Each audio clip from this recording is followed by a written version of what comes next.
이 아침에 하나님의 은혜가 더 풍성하게 임하는 귀한 시간 되기를 예수님의 이름으로 축원해드립니다.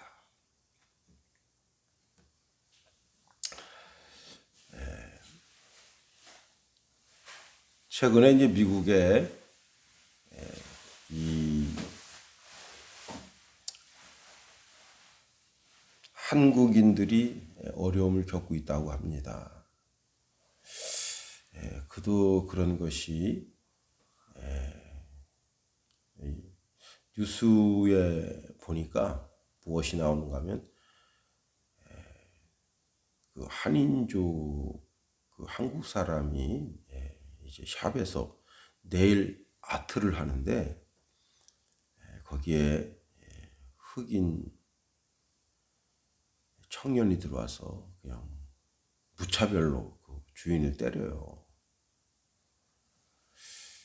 그래서 경찰에 신고했는데 경찰이 오기까지 막 훔쳐패다가 그리고 도망을 갔습니다. 근데 그 흑인이 뭐라고 말하는가 하면 너는 너의 나라로 가라 그렇게 얘기합니다. 너는 너의 나라로 가라. 참 가슴 아프죠. 미국의 그 정말 힘들고 어려운 지역에서 샵을 하나 열어서 그것 하나 가지고 먹고 사는데 그렇게 괴롭히면 근데 이게 지금 이런 곳이 한두 군데가 아니에요. 백인은 백인들대로 똘똘 뭉치고 흑인은 흑인들대로 똘똘 뭉치는데 이제 아시아에서 온 사람들은 참 어디다 마음 둘 만한 곳이 없다. 참 그것 때문에 괴로워합니다.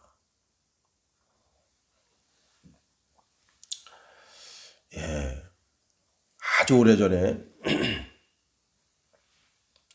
제가 화양 초등학교를 갔는데 거기 백인애가 있어요. 머리 스타일도 벌써 머리가 노릿노릿하게 생겼고 얼굴 스타일이 완전히 미국 애처럼 생겼어요. 그래서 제가 걔한테 물었어요. 야, 너희 아빠가 누구냐? 근데 얘는 미국 애가 아닙니다. 미국 애처럼 생겼는데 유럽애예요. 유럽애. 자기 아빠는 누구고 자기 엄마는 누군데 그 엄마가 한국 사람이에요. 야, 야, 너 스트레스 많이 받겠다 그랬더니 아니 그렇지도 않아요. 내가 너 영어는 잘하냐 그랬더니 아 영어 못해요. 그때 걔가 한 5학년 정도 됐는데 야, 근데 애가 노는데 한국 애하고 똑같이 놀아요. 그러니까 그렇게 기른 거예요.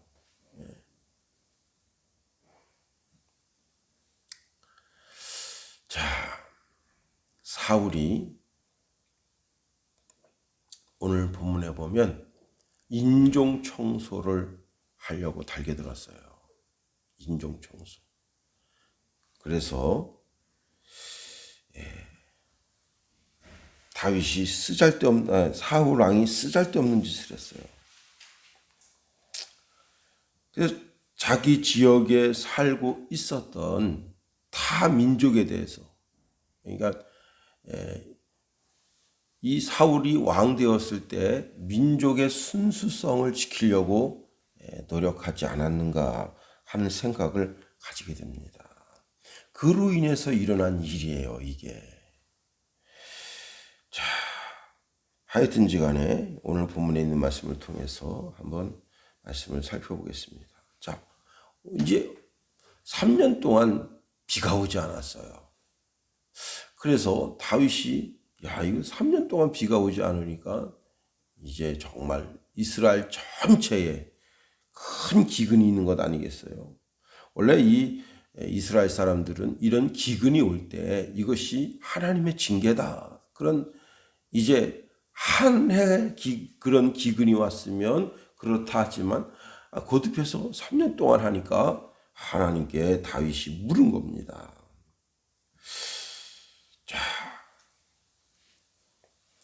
에스겔서 14장 21절에도 보면 주 여호와께서 가라사대 내가 나의 네 가지 중한 벌 곧 칼과 기근과 사나운 짐승과 온역을 이스라엘에 함께 내려 사람과 짐승을 그 중에서 끊으리니 그 해가 더욱 심하지 않겠느냐. 예, 이 기근 때문에 일어나는 에피소드가 성경에는 참 많습니다. 그 중에 아브라함이 하나님의 부름을 받고 이제 가나안 땅에 갔다가 그 가나안 땅에 거기서 당장 기근이 오니까 어떻게 했어요? 애굽으로 내려갔잖아요. 그뿐만 아닙니다. 예. 하여튼지 간에 이 기근이 범상치 않은 기근이 3년 동안 계속되니까 다윗이 물었습니다. 오늘 성경 본문에 보니까 여호와의 얼굴을 찾으매 그랬네요. 예. 왜 이 땅에 이런 기근이 있는가? 이거 왜 이런 거지? 하고 하나님께 물은 거예요. 예. 하나님의 얼굴을 찾는 다윗. 그 모습이 오늘 저와 여러분의 모습이 되기를 예수님의 이름으로 축원해 드립니다. 자꾸 하나님의 얼굴을 구해야 됩니다. 하나님의 얼굴을 찾아야 되는 거예요. 하나님의 얼굴을 찾는다는 것이 무엇이겠습니까? 주의 전에 나와서 그분의 이름을 아뢰고 그분을 구할 때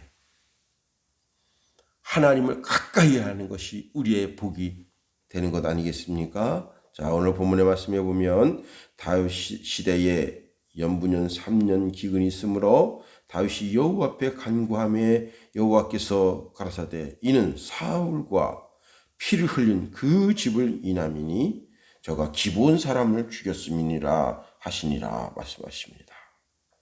예. 사울이 까닭 없는 피를 흘렸다.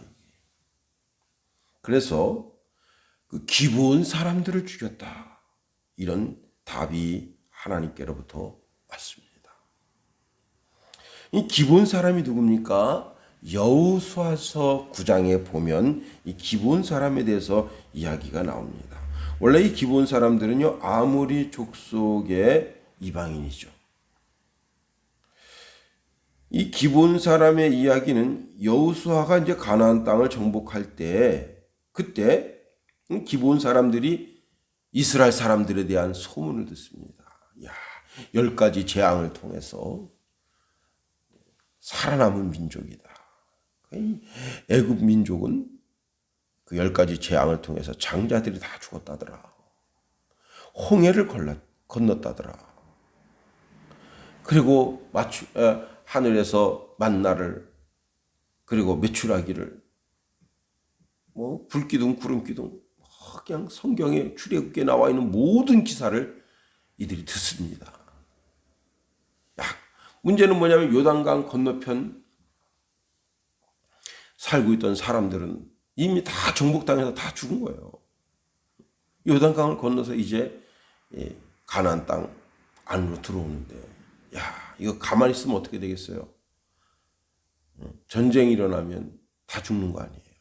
그래서 이 사람들이 꾸몄어요. 어떻게 꾸몄느냐?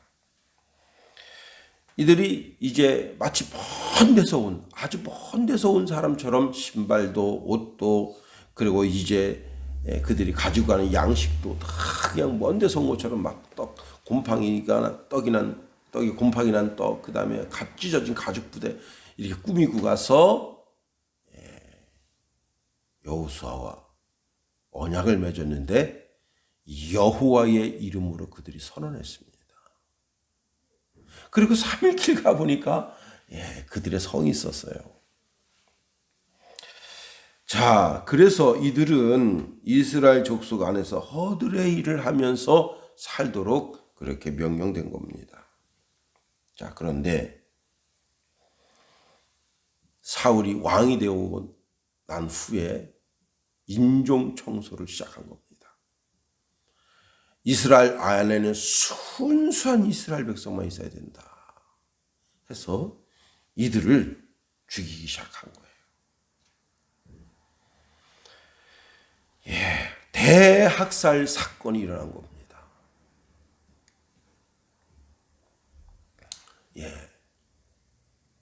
살인은 어떠한 이유로도 정당화될 수가 없는 거예요.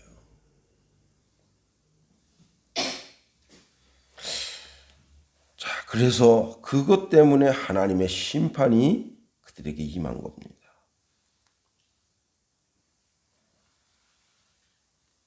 그래서 이제 다윗이 기브온 사람들을 불러서 물었어요. 어떻게 하면 좋겠느냐? 이를 어떻게 해결하기를 원하느냐? 3절 보세요. 다윗이 저에게 묻되 내가 너희를 위하여 어떻게 하랴? 내가 어떻게 속죄하여야 너희가 여호와의 기업을 위하여 복을 빌겠느냐? 이렇게 고백했습니다. 현대 성경을 보면요. 다윗이 기브온 사람들에게 물었다. 내가 여러분에게 어떻게 보상해 드려야 되겠습니까? 내가 이제 어떻게 해드려야 여러분이 더 이상 저주를 멈추고 이제부터 우리에게 복을 빌어 주시겠습니까? 이 무슨 말입니까? 그 사울이 그렇게 기브온 사람들을 죽이게 됐을 그때부터 이들이 여호와 하나님 앞에 부르짖어 기도했다는 거예요. 하나님, 우리가 너무 억울하게 이렇게 죽었잖아요. 내 형님이, 내 오빠가, 우리 아버지가. 그런데 우리는 힘이 없어. 이스라엘 민족은 강해. 우리는 힘이 없어. 너무 억울하게 죽었잖아요. 하나님, 이 문제를 해결해 주세요 하고 이들이 끊임없이 하나님 앞에 호소했다는 겁니다. 무엇을 이야기하는 거예요? 여호와 하나님은 이스라엘 백성만의 하나님이 아니라는 사실을 이야기하고 있는 겁니다. 이 여호와 하나님은 모든 사람들의 하나님. 모든 사람, 주의 이름을 부르고 의지하는 모든 사람들의 하나님이 되신다 하는 거예요.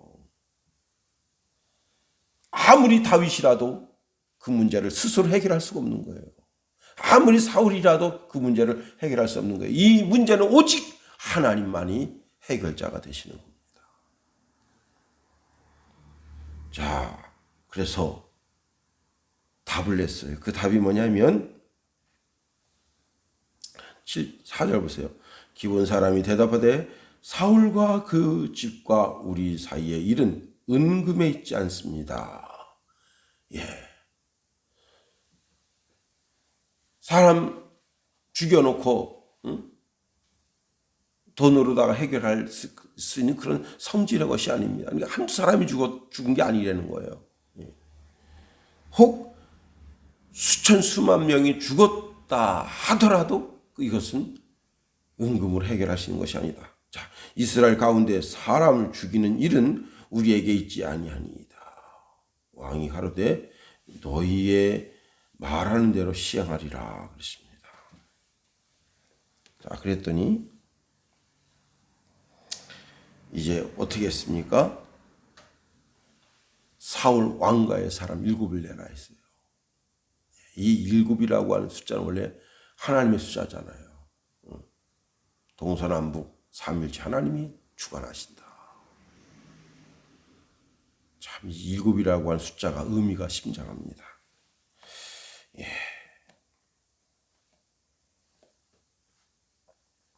자, 7을 달라 했어요. 그래서 그 7을 목매어 죽였습니다. 그랬을 때 하나님의 진노가 멈추고 이스라엘 땅에 다시 비가 오게 됐다고 하는 겁니다. 까닭 없이 왜 사람을 죽입니까? 까닭 없이. 근데 그 가운데 아야의 딸 사울의 첩 리바스가 선행을 했습니다. 지금 이것은 비가 와야 하나님의 진노가 멈춰야 그 시신을 갖다가 장례치를 수가 있어요. 그런데 들짐승들이 자꾸 달겨듭니다. 이 여자도 참 대단한 여자죠. 보통 여자가 아닙니다. 웬만한 사람들 같으면 시체 썩는데 거기 어떻게 가겠어요. 그런데 그 들짐승들이 달겨들지 못하도록 그 시체를 지킨 거예요. 그리고 다윗은 그 시신을 수습해서 사울과 요나단과 함께 한 묘실에 묻도록 했다 하는 겁니다. 사실 오늘 본문에서 이제 시작하기를 다윗의 시대에 해를 거듭하여, 이게 언제적 일인지 이 일은 정확하게 몰라요. 그런데 이 일이 이렇게 기록된 것을 보아서 이것은 압살롬의 난 그 이전에 있었던 일이었던 것으로 여겨지는 겁니다. 자,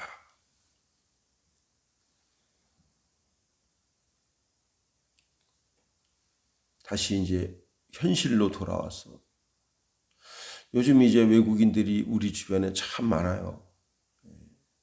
우리 그 사층인가요? 거기 그 집사님 며느리도 외국인이고 종종 보게 됩니다. 아니 시골에는 참 많아요.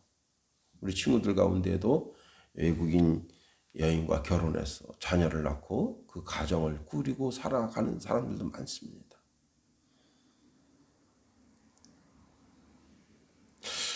우리 한국 사람이 미국에서 그렇게 차별받듯이 우리 주변에 우리가 좀 뭐 미개한 나라에서 왔다라고 생각하고 그들을 차별하는 사울 왕가와 같은 시각은 우리 속에 혹 있지 아니한가 하는 겁니다. 자, 민족 우월주의.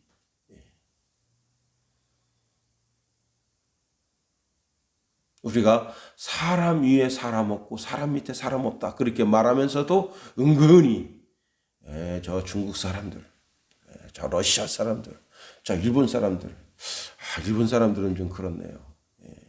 일본 사람들은 아무리 키가 크고 아무리 월등해도 영원한 쪽발이다. 그런 게 우리 속에 있잖아요. 우리는 하나님 앞에서 차별 없이 대우받기를 원하면서 다른 사람을 차별하는 그런 이중잣대가 우리 속에 있잖아요.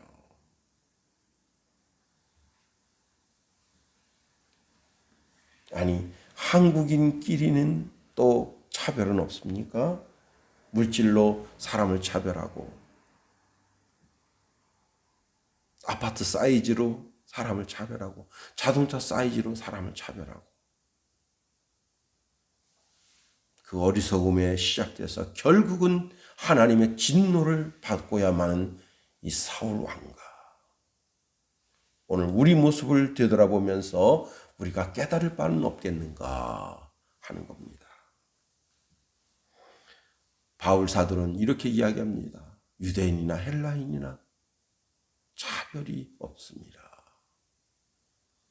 오늘 하나님의 동일한 시각을 우리 속에 담고 주의 사랑 가운데 준행하는 우리가 되기를 예수님의 이름으로 축원해 드립니다.